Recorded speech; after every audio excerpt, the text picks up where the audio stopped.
안녕하세요. 오늘은 고골의 꿈 이야기 두 번째 시간입니다. 지난번에 고골의 작품 속에서 꿈 이야기 두 개를 살펴봤었죠. 바로 결혼과 로또에 관한 꿈 이야기였습니다. 결혼에 관한 이야기는 고골의 첫 문집 직강가 근교 마을의 야회에 수록된 이반 표도르비치 숙본가와 그의 이모에 나오는 결혼 이야기에 관한 것이었고요. 그리고 로또에 관한 것은 고골의 작품 로마에 나오는 빼빼의 꿈 이야기였습니다. 각자 좀 허무맹랑하고 좀 부조리해 보이는 그런 꿈이었는데요. 그 안에 뭔가 사회문화적이고 또 정신적인 의미가 담겨 있는 것으로 그렇게 이해가 되었지요. 자, 오늘은 감찰관과 그리고 주군혼에 나오는 꿈과 예감에 대해서 일부 살펴볼까 합니다. 감찰관은 고골의 대표적인 희곡이죠. 지금도 대학로에서 가끔씩 상영되는 걸 볼 수 있습니다. 심지어 우리나라 조선시대를 배경으로 해서 한 한량이 암행어사로 오인이 되어서 지방 관리들의 후한 대접을 받고 도망친다는 그런 이야기가 나오기도 했습니다. 자, 그럼 감찰관에 나오는 꿈과 예감에 대해서 살펴볼까요? 네, 감찰관은 페테르부르크에서 파견한 관리가 아무도 모르게 지방을 감찰하고 있다는 소식을 남몰래 통보받은 지방 관리들이 그것에 대한 대책을 세우는 그런 내용으로 되어 있지요. 그 중에 우두머리인 시장이 이렇게 말을 합니다. 난 사실 이걸 예감했어. 오늘 밤새 내내 괴상한 쥐 두 마리를 꿈에서 봤거든. 정말 그런 놈들은 결코 본 적이 없어요. 시커먼 놈들이 어찌나 크던지. 그놈들이 다가오더니 냄새를 맡고 멀리 가버리더군요. 그래서 시장은 감찰관의 출두에 대해서 자신이 꿈으로 계시를 받았다고 주장을 합니다. 그리고 이 작품에 나오는 그 두 지주 보친스키와 dob친스키, 이들은 이 이야기의 사건의 실마리를 제공을 하지요. 그들이 한 여관 식당에 가서 식사를 하는 중에 자신들이 식사하는 것을 유심히 지켜본 한 젊은 청년을 두고서 그가 누군지 주인에게 물어보죠. 그런데 주인 말이 이자는 페테르부르크에서 온 관리인데 이름은 이반 알렉산드로비치 흘라스타코프라고 하고요. 자기는 사라토프 현으로 가는 길이라는데 아주 이상하게 행동을 합니다. 벌써 2주일째 여기 묵고 있는데 주막에서 나가지도 않고 뭐든지 다 외상으로 묵고 한 푼도 계산을 하려고 하질 않아요. 라는 말을 듣습니다. 그 주인은 설명을 들은 보친스키와 dob친스키는 뭔가 계시를 받은 느낌이었다고 합니다. 이런 페테르부르크에서 온 관리가 2주일째나 여기에 묵고 밖에도 나가지 않고 그리고 겉으로는 사라토프 현으로 가는 길이라고 이야기하는데 전혀 갈 생각을 하지 않는다고. 그리고 우리가 그 음식을 먹을 때 우리를 감시하듯이 유심하게 살펴보았다는 거, 그것이 그들에게 뭔가 계시인 것처럼 그렇게 느껴졌다고 그들은 관리들에게 이야기를 합니다. 결국 그렇게 해서 그 관리들도 그 청년이 그 페테르부르크에서 파견된 감찰관일 거라고 확신하고 이제 그를 찾아가서 융숭한 대접을 하지요. 나중에 알고 보니 꽝이었습니다. 네, 그렇게 해서 이 희곡에서는 계시, 환상, 운명 이런 것들이 얼마나 부조리한 욕망을 채우는 도구로 사용되고 있는지 그것을 아이러니컬하고 또 그로테스크하게 보여주고 있습니다. 그러나 그렇다고 해서 고골이 이런 환영, 계시, 운명을 믿지 않았냐? 그거는 아닌 걸로 보여요. 이것은 제가 맨 처음에 살펴봤던 고골의 삶 속의 수수께끼에서 이미 언급한 것인데요. 그의 부모님이 꿈속에서 서로 만났다라고 주장을 하지요. 그리고 고골은 자신의 죽음을 예감하고 미리 준비를 합니다. 네, 그러면 이제 고골의 가장 큰 대작인 주군혼의 제1권에 나오는 꿈에 대해서 살펴보도록 하겠습니다. 여기에 보면은 치치코프라는 한 이 사기꾼이 지방 지주들을 방문하면서 그들에게서 죽은 농로를 구입을 하지요. 죽은 농로는 인구조사 기간 중에 죽은 농로들 또는 도망간 농로들을 의미합니다. 인구조사가 당시에 7년에서 10년 사이에 한 번 있었다고 그래요. 그런데 그 사이에 죽거나 도망간 농노들은 실제로 노동력을 제공하지 않음에도 불구하고 지주들은 그들에 대해서 세금을 역시 내야 됐다고 합니다. 지주들은 자신들이 얻지도 못하는 노동력에 대해서 국가에 세금을 지불해야 했던 거지요. 퀴츠코프는 그런 부조리한 행정 절차를 악용해서 지주들에게서 죽은 농노를 구입합니다.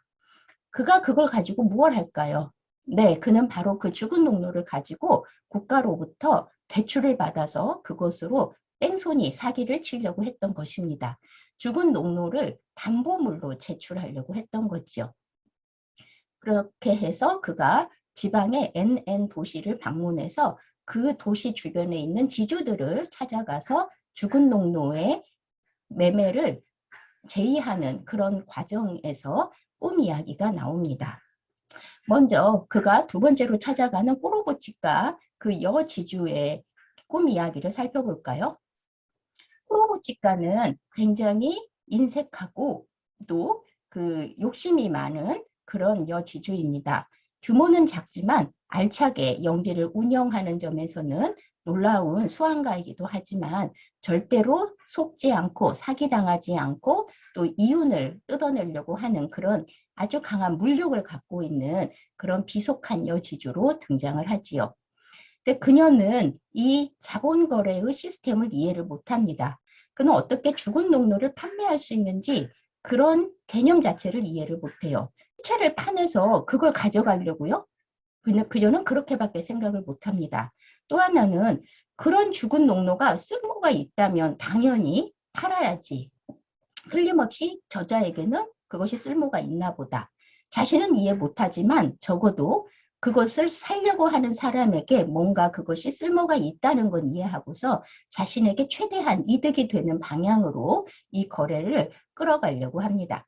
그런데 일단 그녀가 죽은 농노의 판매라는 개념 자체를 이해하지 못하고 계속해서 딴소리를 하는 것을 듣고서 휘츠코프가 드디어 인내심의 한계를 느끼고 폭발하고 맙니다. 그러면서 그가 마루에 있는 의자를 꽝 치고 그녀에게 악마에게나 꺼지라고 말을 합니다. 그런데 그녀는 악마를 무척 두려워하고 있었습니다. 오, 제발 그 말만은 하지 말아주세요. 하나님 제발. 그녀가 하얗게 질려 소리쳤습니다. 3일 전 밤새도록 저주받은 사람의 꿈을 꿨어요. 밤에 기도를 마치고 카드점을 칠까 했는데 하나님이 그 벌로 보내셨나 봐요. 그렇게 역겨운 건 처음 봤어요. 뿔이 황소뿔보다 더 길었다고요. 키치코프는 그 말을 듣고 이렇게 대답을 합니다. 그런 꿈을 10번은 꾸지 않은 게 놀랍군요. 기독교적인 인간에서 제의를 한 건데 가난한 미망인이 죽어가고 가난을 견디는 걸 보고서 그런데 이제 당신과 당신 마을 모두 떨어져 죽어버렸으면 좋겠다 하고요. 이런 대화가 치치코프와 꼬로보치카 사이에서 이루어집니다. 치치코프는 아주 간교한 그런 사기꾼인데 이 꼬로보치카는 너무나 인색하고 생각이 꽉 막혀서 그의 제의를 전혀 이해도 못하고 그러면서도 또 무력은 강해서 절대로 손해는 보지 않으려고 하고 그래서 그의 제안을 굉장히 복잡하게 만들어 가죠. 그런 가운데 그녀가 보여주는 것은 그녀가 악마를 무서워하고 또 신을 두려워한다는 것입니다. 그래서 그녀는 신앙심이 있는 그런 여지주로 나오는데요. 하지만 그 신앙이 미신과 연결이 되어서 결코 공정하고 건실한 그런 삶을 살게 하지는 못하는 것 같습니다. 네, 그 다음에 치치코프가 또 만나는 지주 중에 노스데로프가 있습니다. 이 자는 또 아주 호탕한 또 허풍장이죠. 거짓말을 밥 먹듯이 하고 자신이 거짓말을 한다는 것 자체를 생각을 못합니다. 그래서 감찰관의 주인공 클레스타코프하고 상당히 유사한 기질을 갖고 있어요. 그런데 이 노스데로프의 그 집에 방문을 하게 되는 게 치치코프로서는 그것이 악마의 그 덫에 걸려 넘어진 것과 같은 느낌을 받습니다. 치치코프가 죽은 농노 판매를 제의했을 때 노스드로프는 죽은 농노를 내기로 걸고 도박을 하자고 제안을 합니다. 근데 치치코프는 도박을 할 생각이 없었습니다. 그러자 노스드로프는 그를 아주 묵사발로 만들고서 나가죠. 그러자 치치코프는 이렇게 생각을 합니다. 그는 이 집에 와서 시간을 낭비한 것에 대해 화가 나서 자신을 욕했다. 무엇보다도 그와 그 일에 대해서 이야기하고 어린애처럼 바보처럼 경솔하게 행동한 것에 대해 더욱더 자신에게 화가 났다. 그 일은 절대로 노스트로프에게 밝힐 만한 성격이 아니었기 때문이다. 노스트로프는 쓰레기 같은 작자이고 그는 뭐든지 거짓말하고 덧붙이고 퍼뜨려서 어떤 유언비어건 나돌게 할 수 있는 것이다. 정말 안 좋아. 정말 좋지 않아. 난 정말 바보야. 그는 혼잣말을 했다. 밤에 그는 정말 잠을 설쳤다. 어떤 조그맣고 아주 대담한 곤충이 참을 수 없이 그를 아프게 물어서 그는 온 손가락으로 물린 자리를 상처가 나도록 박박 긁으며 악마가 너희 노스트로프랑 같이 족쳐버렸으면 이라고 말했다. 그는 아침 일찍 잠에서 일어났다. 그가 맨 처음 한 일은 실내복과 장화를 걸치고 마당을 가로질러 마구간에 가서 셀리판에게 즉시 마차를 준비하라고 이르는 것이었다. 그는 마당을 가로질러 돌아오면서 노스트로프를 만났는데 그 역시 실내복을 입고 이빨 사이에 담배를 물고 있었다. 노스트로프는 다정하게 그와 인사하면서 그가 잘 잤는지 물었다.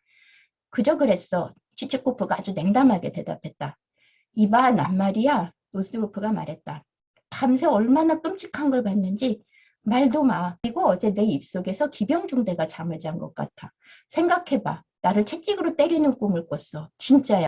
근데 그게 누구였다고 생각해? 넌 결코 상상도 못할 거야. 바로 부관 뽀첼로에프와 꾸부시니코프였어. 그래, 치치코프는 혼자 생각했다. 실제로 널 쥐어 뜯었으면 좋았을 텐데. 진짜야, 엄청나게 아팠어. 잠에서 깨보니 젠장을 진짜 긁혔더라고. 마녀들이 벼룩을 보냈었나 봐. 자, 넌 이제 옷 입으러 가. 곧 내게 갈 테니 저 못된 관리만 족치고 들어갈게. 네, 이런 식으로 그는 이 쥐주들과 거래하는 과정에서 많은 곤혹을 치릅니다. 그래도 상당한 수를 구입하고서 다시 도시로 돌아오죠. 근데 나중에 이 노스트로프와 이 꼬로보치카와의 거래가 화근이 되어서 그의 죽은 농노 거래가 들통이 나지요. 그리고 사람들의 구설수에 오르면서 그는 남몰래 도시를 빠져나가는 그런 신세로 전락하게 됩니다. 그런데 그 과정에서 지방검사가 갑자기 사망을 하고 말지요. 그래서 그 지방검사의 마음에는 유일하게 양심이라는 게 남아 있었던 것으로 드러나죠. 그런데 치치코프는 이 지방검사의 장례식장을 우연히 보게 되면서 뭔가 불길한 예감에 사로잡혀서 몸을 감추죠. 그럴 수밖에 없죠. 자기 때문에 지방검사가 죽고 도시가 난장판이 됐던 것이니까요. 네, 이런 식으로 아주 그로테스크하고 또 아이러니컬하고 과장된 방식으로 고골은 꿈과 현실의 경계를 무너뜨립니다. 그런데 실제로 고골은 정말로 그런 꿈과 환상이 우리 삶에 깊이 개입한다라고 믿고 있었다고 이미 말씀드렸죠. 계시, 또 예감 이런 것이 그의 작품뿐만 아니라 그의 삶에서도 중요한 의미를 갖는 것을 볼 때 그게 수수께끼는 이런 영적인 차원, 초자연적인 차원 이거를 이해할 때 좀 더 잘 이해가 될 거라 생각이 듭니다. 자, 그럼 다음에는 이제 다른 작품에 나오는 꿈과 예감에 대해서 이야기를 나눠볼까 해요. 그의 직감과 근교 마을의 야훼라는 문집에 나오는 작품들 속의 꿈 이야기, 또 예감 이런 것도 살펴보고요. 그리고 빼째르부르크 이야기에 나오는 꿈 이야기들도 나중에 한번 살펴볼까 합니다. 재밌으셨나요? 고글의 수수께끼를 이해하는데 오늘의 이 내용이 도움이 되었기를 바라며 다음에 뵙겠습니다. 안녕히 계세요.